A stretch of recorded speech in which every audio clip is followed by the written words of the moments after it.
সাল্লামের সম্পর্কে যারা হলো কি বেয়াদবিমূলক ভাষা ব্যবহার করতেছে, ওয়াচিরে তাদেরকে ধরে তুমি যদি তোমার ভারত যদি না পারো বাংলাদেশে দিয়ে দাও।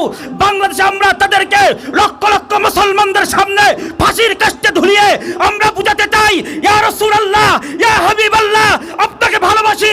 এজন্য আপনার বিরুদ্ধে যেই কুলাঙ্গার এসেছিল তাকে আমরা বাংলার জমিনে ফাঁসি দিয়ে মুসলমানদের আত্মাকে ঠান্ডা করে দিয়েছি। কথা বলার ঠিক কিনা? সুতরাং এ বলে আমি আপনাদের সামনে থেকে আমি বিদায় নিতে চাই। সামনের থেকে আমরা হলো কি তৈরি থাকবো, যদি আমাদের সামনের থেকে আর কোনো ডাক আসে আমরা সব কিছু মায়া ত্যাগ করে আমরা আসবো। কথা বলেন ঠিক কিনা? কারণ নবীর ইজ্জত রক্ষা করার জন্যে আমরা আমাদের স্ত্রীদেরকে ত্যাগ করতে পারি, নবীর ইজ্জত রক্ষা করার জন্যে মা বাবাকে ত্যাগ করতে পারি, নবীর ইজ্জত রক্ষা করার জন্যে গ্রামবাসীকে ত্যাগ করতে পারি। আমরা সব কিছু ত্যাগ করে নবী মুহাম্মদ সাল্লাল্লাহু আলাইহি ওয়াসাল্লামের ইজ্জতকে রক্ষা করার জন্য আমরা আমাদের জীবন দিয়ে ইনশাআল্লাহ চেষ্টা করবো। কথা বলেন ঠিক কিনা?